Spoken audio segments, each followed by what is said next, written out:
আসসালামু আলাইকুম। নেক আমল করতে চান?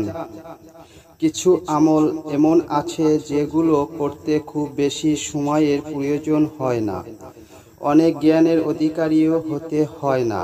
কিছু এগুলোর ফজিলত অনেক বেশি, যেগুলো বান্দার আমলনামাকে ভারী করে।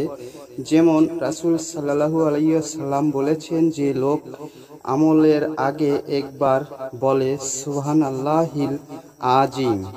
আশা করি সম্পূর্ণ সূরাটি শুনুন।